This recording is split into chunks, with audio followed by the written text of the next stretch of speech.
Sebetulnya apa maksud Tuhan? Apa tujuan Tuhan sampai dia rela, dia mau mati di atas kayu salib ganti kita?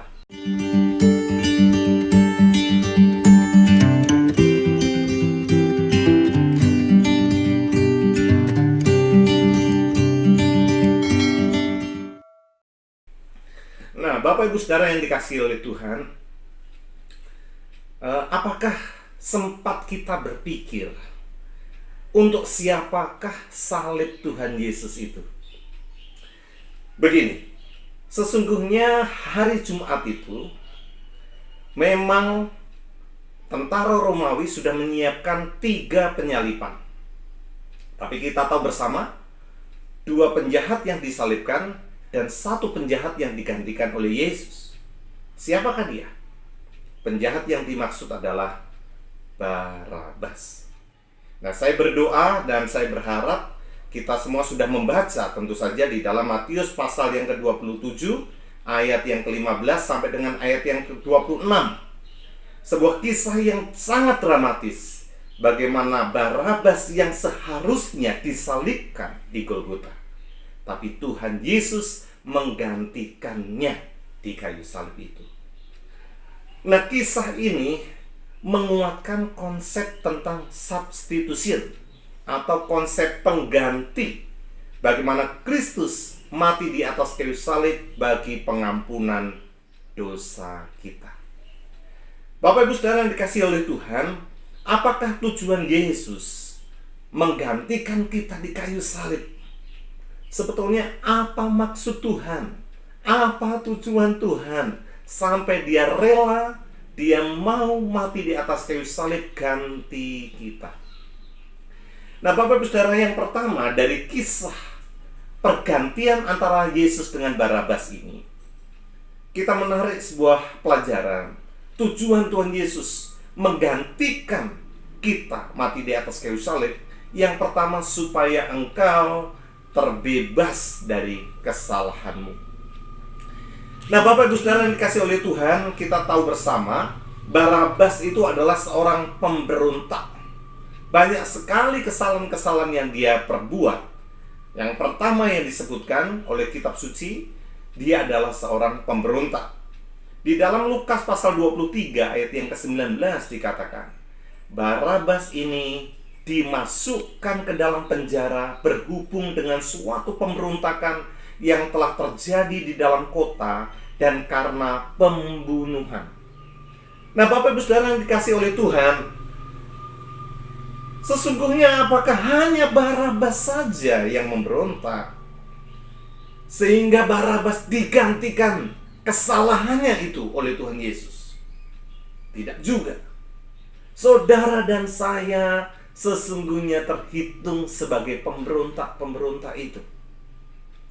Dikatakan di dalam Yesaya 53 ayat yang ke-5, tetapi dia tertikam oleh karena pemberontakan kita, dia diremukkan oleh karena kejahatan kita. Ganjaran yang mendatangkan keselamatan bagi kita ditimpakan kepadanya. Oleh bilur-bilurnya kita menjadi sembuh. Bapak Ibu Saudara yang dikasihi Tuhan, kita sudah memberontak kepada Tuhan di hati kita. Kita sudah memberontak kepada Tuhan dengan mengikuti hawa nafsu kita. Kita sudah memberontak kepada Tuhan dengan berjalan menyimpang dari kehendak Tuhan.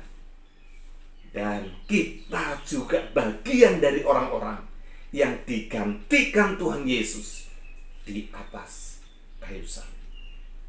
Selain kesalahan pemberontakan, kesalahan apa lagi yang diperbuat oleh Barabas? Yang kedua, Barabas adalah seorang pembunuh. Dalam ayat yang sama tadi, Lukas 23 ayat yang ke-19, di bagian yang terakhir dikatakan karena pembunuhan. Jadi Barabas ini ditangkap oleh pemerintah Roma karena pemberontakannya dan karena pembunuhan.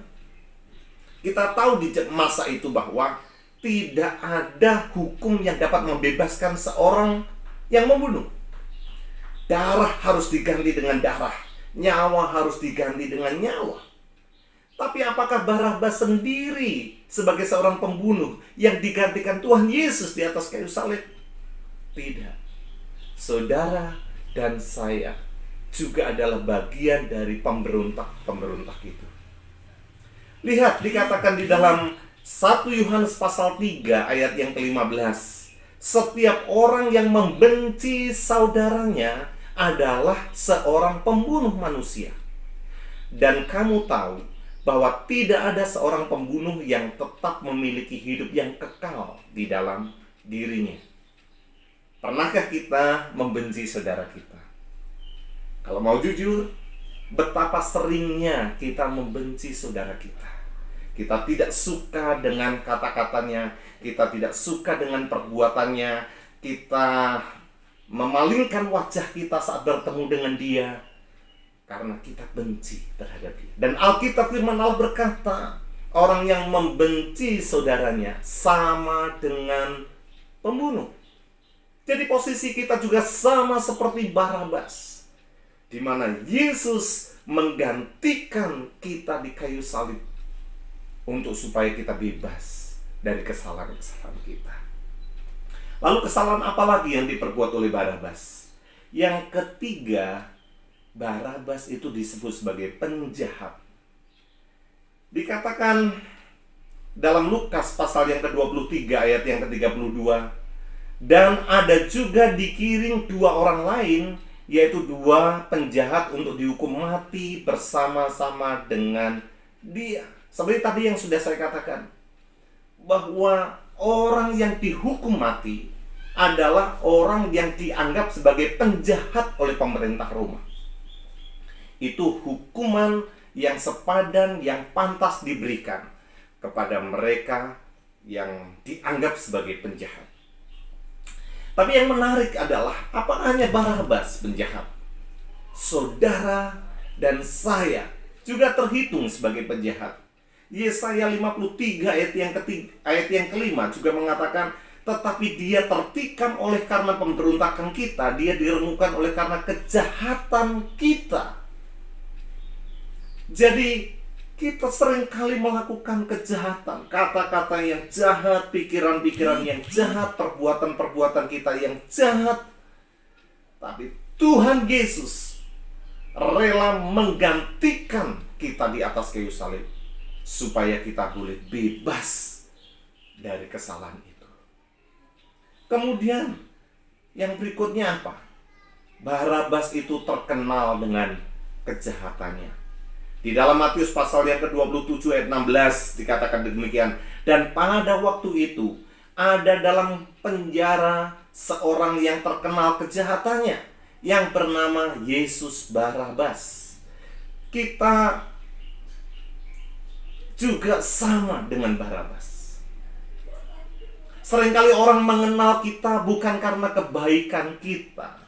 Orang mengenal kita bukan karena perbuatan-perbuatan menolong mereka. Tapi orang mengenal kita dengan sifat-sifat perbuatan-perbuatan kita yang jahat. Kita terkenal dengan kejahatan kita, sama seperti Barabas. Tapi Yesus rela, dia mau menggantikan kesalahan kita. Dia mau menggantikan kejahatan kita. Roma pasal 3 ayat 11-12 berkata, tidak ada seorang pun yang berakal budi, tidak ada seorang pun yang mencari Allah. Semua orang telah menyeleweng, mereka semua tidak berguna, tidak ada yang berbuat baik, seorang pun tidak. Bapak Ibu Saudara yang dikasihi oleh Tuhan, inilah dosa-dosa yang seharusnya kita tanggung. Kita harusnya yang disalib di sana. Oleh karena segala kesalahan kita, segala pemberontakan, pembunuhan, kejahatan kita. Tapi Tuhan Yesus menggantikan kita di kayu salib. Mungkin ada di antara Bapak Ibu Saudara yang masih ingat kisah mengenai Jenderal Samilah dari Rusia pada abad yang ke-20. Bagaimana jenderal ini dikenal sebagai jenderal yang tegas menghukum setiap kesalahan. Nah, satu saat ada laporan, ada pencurian. Dan Jenderal Samilah berkata dengan tegas, orang yang tertangkap mencuri harus dihukum. Tapi betapa terkejutnya dia karena si pencuri itu adalah ibunya sendiri. Nah, ada pergumulan yang besar di hati Jenderal Samilah. Kalau dia tidak menghukum ibunya, maka orang akan berkata bahwa dia adalah seorang jenderal yang tidak adil. Namun kalau dia menghukum ibunya sendiri, orang lain akan berkata ini anak yang tidak tahu belas kasihan terhadap orang tuanya. Nah, dalam pergumulan-pergumulan itu akhirnya satu hari yang sudah ditentukan, dia menyuruh Al-Gucu membawa ibunya ke alun-alun, dan dia menyuruh untuk menghukumnya dengan hukuman cambuk. Tapi sebelum itu dilakukan, dia menghampiri ibunya. Dia mengenakan jubahnya kepada ibunya. Lalu kemudian dia menggantikan posisi ibunya. Al-Gucu agak sedikit ragu untuk mencambuk Jenderal Samilah. Tetapi Jenderal Samilah berkata pada Al-Gucu, "Cambuk saya seperti hukuman yang sudah saya tetapkan." Nah, Bapak Ibu Saudara, inilah sebuah kisah yang indah antara keadilan dan kasih Tuhan bertemu. Engkau dan saya sudah banyak berbuat kesalahan. Kita membenci saudara kita sama dengan membunuh. Kita terhitung sebagai orang yang memberontak. Kita terhitung orang yang melakukan kejahatan. Kita orang yang terkenal melakukan kejahatan. Kita harusnya dihukum. Tapi Tuhan Yesus menggantikan kita. Dia mati di atas kayu salib, supaya olehnya engkau bebas dari kesalahanmu. Luar biasa, bukan? Ini sebuah kisah yang sangat indah. Nah, yang kedua, apa tujuan Tuhan Yesus menggantikan kita di atas kayu salib? Yang kedua, Tuhan Yesus menggantikan kita di kayu salib supaya kita dibenarkan di hadapan Tuhan. Nah, Bapak Ibu Saudara yang dikasihi Tuhan, ada kata Yunani untuk istilah mengganti, yaitu dengan dua kata depan, huper dan anti. Kata huper dan anti itu menunjukkan menggantikan tempat, menggantikan posisi, dan menggantikan diri kita. Jadi, ketika Tuhan Yesus mati di atas kayu salib, Dia menggantikan tempat kita, Dia menggantikan posisi kita, Dia menggantikan diri kita. Kata ini dipakai oleh Rasul Paulus dalam suratnya kepada Filemon. Dia berkata bertemu dengan Onesimus, budak dari Filemon yang melarikan diri. Dan Paulus bertemu di dalam penjara. Dan Paulus berkata betapa berharganya Onesimus bagi dia, karena Onesimus melayani Paulus selama dia di penjara. Dia berkata, Onesimus ada di sini untuk menggantikan kamu.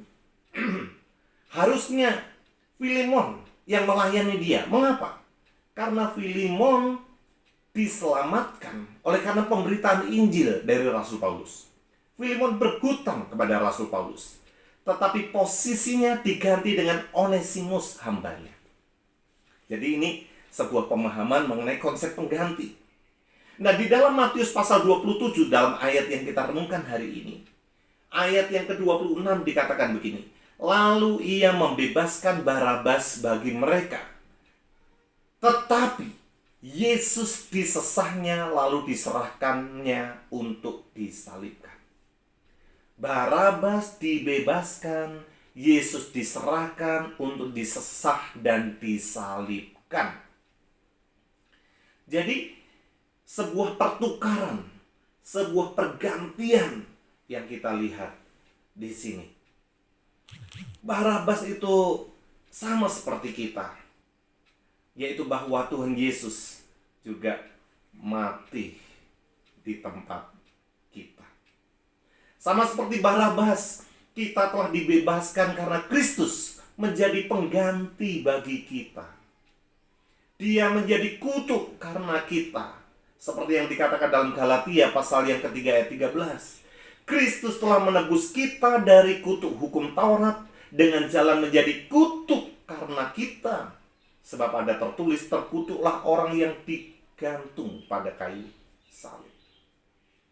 Jadi Yesus menggantikan tempat kita, posisi kita, supaya kita dapat dibenarkan di hadapan Allah.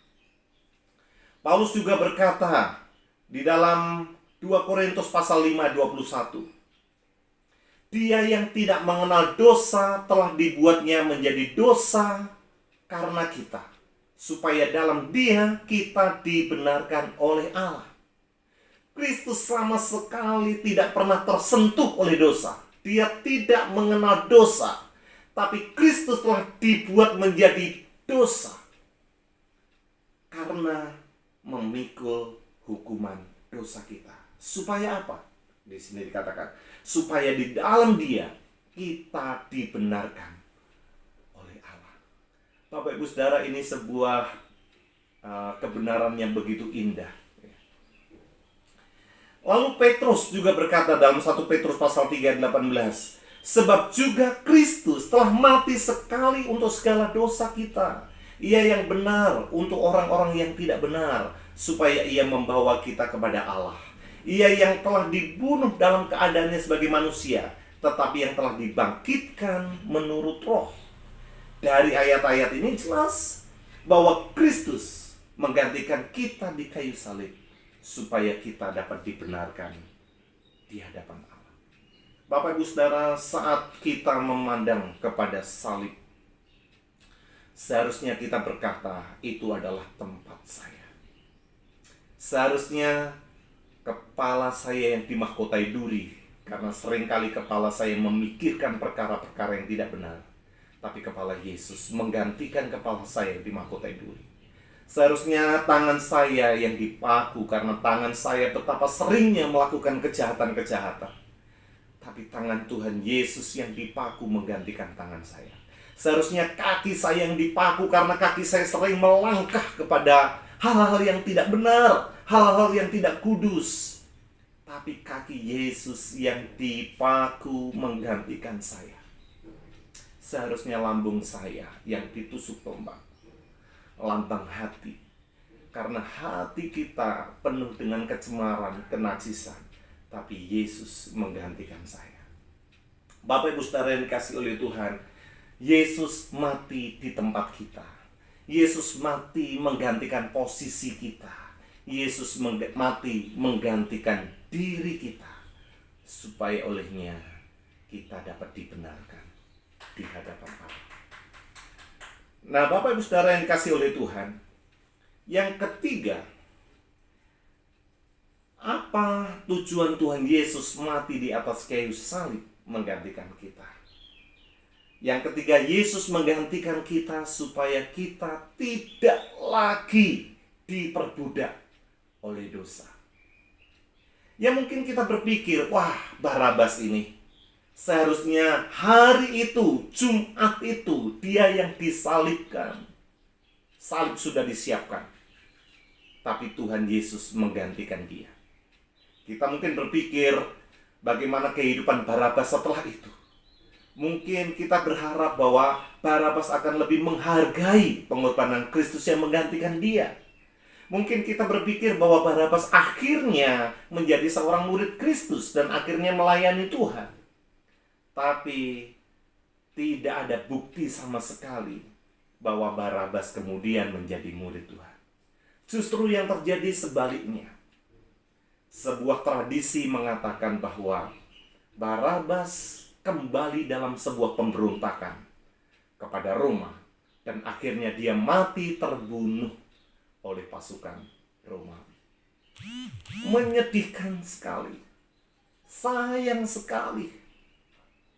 Mengapa Barabas tidak menghargai pengorbanan Kristus yang sudah menggantikan dirinya?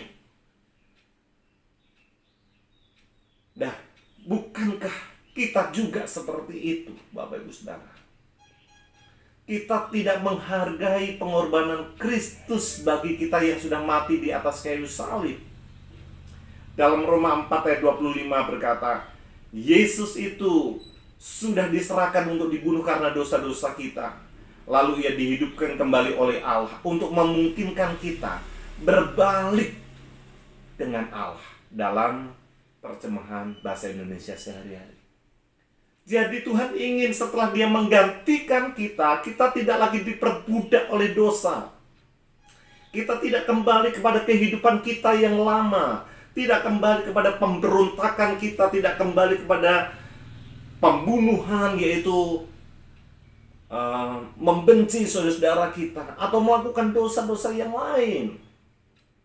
Tapi Tuhan mau supaya kita selalu ingat akan pengorbanan Dia yang sudah menggantikan kita. Ada sebuah film yang indah, box office ya, dari Hollywood, berjudul Saving Private Ryan, yang dibintangi oleh Tom Hanks. Mungkin sebagian besar dari kita sudah menontonnya. Itu film yang luar biasa. Bagaimana Tom Hanks yang pada waktu itu membintangi seorang komandan yang membawai beberapa anak buahnya, lalu kemudian disuruh untuk menyelamatkan seorang yang bernama Ryan di medan pertempuran. Mengapa? Karena saudaranya Ryan yang lain itu sudah meninggal. Jadi tentara-tentara merasa tidak tega untuk menyampaikan kepada ibunya kalau satu Ryan ini akhirnya meninggal. Jadi akhirnya diutuslah satu divisi pasukan dikomandan oleh yang dibintangi oleh Tom Hanks itu untuk menyelamatkan Ryan ini di medan pertempuran. Cerita akhirnya bagaimana? Cerita akhirnya seluruh pasukan ini meninggal. Terakhir sang komandan itu, sebelum dia menghembuskan nafas terakhir, dia berkata pada Ryan yang diselamatkan itu dengan berkata, "Jangan pernah sia-siakan pengorbanan ini. Jangan pernah sia-siakan." Bapak Ibu Saudara, demikianlah Tuhan Yesus juga berkata, "Jangan buat sia-sia kematianku di atas kayu salib yang menggantikan engkau. Jangan sia-siakan pengorbananku dengan kau kembali kepada hidup yang lama. Tapi biarlah kita hidup mempermuliakan Tuhan. Hidup untuk melayani Tuhan. Hidup untuk menghasilkan buah bagi hormat dan kemuliaan nama Tuhan." Untuk siapakah salib itu? Untuk saya dan untuk saudara. Tapi Yesus sudah menggantikannya. Karena itu, hargailah pengorbanan Yesus di atas kayu salib. Amin.